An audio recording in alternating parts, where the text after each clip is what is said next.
ಸುಬ್ಬಮ್ಮ ಇನ್ಮೇಲೆ ನೀವೇ ಓದಿಸ್ತೀರ ನಂಗೆ? ಅಯ್ಯೋ ಮಗ, ನಂಗೆ ಇಂಗ್ಲೀಷೇ ಬರಕಿಲ್ವಲ್ಲ. ಮತ್ತೆ ಅಥರ್ವಂಗೆ ಯಾರು ಓದಿಸ್ತಾರೆ? ಅಥರ್ವಂಗೆ ಅವ್ರ ಪಪ್ಪನೇ ಹೋಮ್ವರ್ಕ್ ಮಾಡಿಸ್ತಿದ್ರು ಕಂದ. ಮತ್ತೆ ನಿಮ್ ಜೊತೆ ಇಲ್ಲಿದ್ದಾಗ?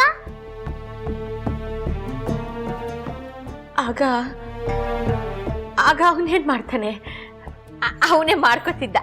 ಹಾಗಾದ್ರೆ ಇನ್ ಮುಂದೆ ನಿಮ್ಗೆ ಇಂಗ್ಲಿಷು ನಾನ್ ಕಲಿಸ್ತೀನಿ. ಆಯ್ತು ಪುಟ್ಟ, ನೀನ್ ಹೇಳ್ಕೊಡು, ನಾನು ಕಲ್ತ್ಕೊತೀನಿ. ಡ್ಯಾಡಿ ಯಾಕಪ್ಪ ಲೇಟು? ಸುಬ್ಲಕ್ಷ್ಮಿ ಆಗ್ಲೇ ಬಂದ್ಲಲ್ಲ. ಹೌದಮ್ಮ, ಆಫೀಸಲ್ಲಿ ಕ್ಲೈಂಟ್ಸ್ ಜೊತೆ ಮೀಟಿಂಗ್ ಇತ್ತು. ಹೇಗೋ ಸುಬ್ಲಕ್ಷ್ಮಿ ಅವ್ರು ಆಗ್ಲೇ ಬಂದ್ರಲ್ಲ, ನಮ್ಮ ಶ್ರೀಶಪುಟ್ಟಿಗೆ ಬೇಜಾರಾಗಲ್ಲ ಅಂತ ಗೊತ್ತಿತ್ತು. ಅದನ್ನ ಅಡ್ವಾಂಟೇಜ್ ತಗೊಂಡೆ ಅಷ್ಟೇ. ಎಸ್ ಡ್ಯಾಡಿ, ನಂಗೇನು ಬೇಜಾರಾಗಿಲ್ಲ. ಯು ನೋ ವಾಟ್, ನಾನು ಇನ್ಮೇಲೆ ಸುಬ್ಬಮ್ಮಂಗೆ ಇಂಗ್ಲಿಷ್ ಹೇಳ್ಕೊಡ್ತೀನಿ. ಆಫೀಸ್ ನಲ್ಲಿ ಅಪ್ಪ ನನಗೆ ಕಂಪ್ಯೂಟರ್ ಹೇಳ್ಕೊಡ್ತಾರೆ, ಮನೆಯಲ್ಲಿ ಮಗಳು ನನಗೆ ಇಂಗ್ಲಿಷ್ ಹೇಳ್ಕೊಡ್ತಾಳೆ. ಒಟ್ನಲ್ಲಿ ಇಬ್ರು ನನಗೆ ಗುರುಗಳಾಗ್ಬಿಟ್ರಿ. ಸುಬ್ಲಕ್ಷ್ಮಿ ಅವರೇ, ಈ ಲರ್ನಿಂಗ್ ಕರ್ವ್ ಇರೋರ್ಗೆ, ಅಂದ್ರೆ ಕಲಿಬೇಕು ಅನ್ನೋ ಉತ್ಸಾಹ ಇರೋರ್ಗೆ ಪ್ರತಿ ಜಾಗದಲ್ಲೂ ಕಲಿಯೋದಕ್ಕೆ ಅವಕಾಶ ಸಿಗುತ್ತೆ. ಕಲಿಬೇಕು ಅನ್ನೋರ್ ಕಣ್ಣಿಗೆ ಪ್ರತಿ ವ್ಯಕ್ತಿಯಲ್ಲೂ ಪ್ರತಿ ಅನುಭವದಲ್ಲೂ ಪಾಠ ಕಾಣಿಸುತ್ತೆ. ನೀವ್ ಹೇಳಿದ್ ನಿಜ ಸರ್. ಪ್ರತಿ ಅನುಭವಗಳು ಒಂದೊಂದು ಪಾಠ ಕೊಡ್ತವೆ.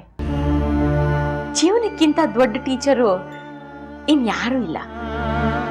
ಈ ಸ್ಕೂಲ್ನಾಗೆ ಟೀಚರ್ ಪಾಠ ಹೇಳ್ಕೊಟ್ಟು ಕಲೀಲಿಲ್ಲ ಅಂದ್ರೆ ಶಿಕ್ಷೆ ಕೊಡ್ತಾರೆ. ಆದ್ರೆ ಈ ಜೀವನ ಅನ್ನೋ ಟೀಚರು ಶಿಕ್ಷೆ ಕೊಟ್ಟು ಅದ್ರ ಮೂಲಕನೇ ಪಾಠ ಹೇಳ್ಕೊಡ್ತದೆ.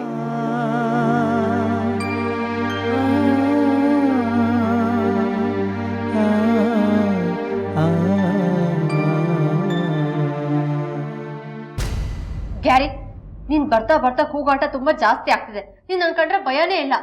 ವಾಟ್? ಐ ಮೀನ್, ನಿನ್ಗೆ ನನ್ ಕಂಡ್ರೆ ಪ್ರೀತಿನೇ ಇಲ್ಲ ಅಂತ. ಹಾಗಿದ್ರೇನು? ನಾನು ಕೇಳಲೇಬಾರ್ದಾ? ನಿನ್ ತಪ್ಪಿದ್ದಾಗ ಯಾಕೆ ಹೀಗೆ ಮಾಡಿದೆ ಅಂತ ಕೇಳಿದ್ರೆ ಪ್ರೀತಿ ಇಲ್ಲ ಅಂತ ಅರ್ಥನಾ? ನೀನು ನನ್ನ ಪರಿಸ್ಥಿತಿನ ಅರ್ಥ ಮಾಡ್ಕೋಬೇಕು. ಒಂದ್ ಕಡೆ ಆಫೀಸ್ ಟೆನ್ಷನ್, ಇನ್ನೊಂದ್ ಕಡೆ ಮನೆ ಟೆನ್ಷನ್. ಇದ್ರ ಮಧ್ಯೆ ನೀನ್ ಹೀಗೆ ಆಡಿದ್ರೆ ನಾನೇನ್ ಮಾಡ್ಬೇಕು ಹೇಳು? It is not like that Gary. Office tension, ಮನೆ ಟೆನ್ಷನ್ ಎಲ್ಲ ಮಿಕ್ಸ್ ಮಾಡ್ಕೊಂಡು ಲೂಸ್ ಆಗ್ಬಿಟ್ಟಿದ್ಯಾ. ವಾಟ್? ನನ್ನ ಲೂಸ್ ಅಂತೀಯಾ? ನಾನು ಲೂಸಾ? ಇದೆಲ್ಲ ಆಗಿರೋದು ನಿನ್ನಿಂದಾನೆ.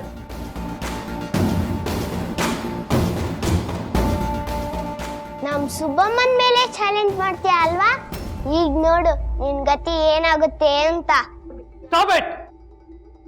ಎನಫ್! ನನಗೂ ಸಾಕಾಗೋಗಿದೆ.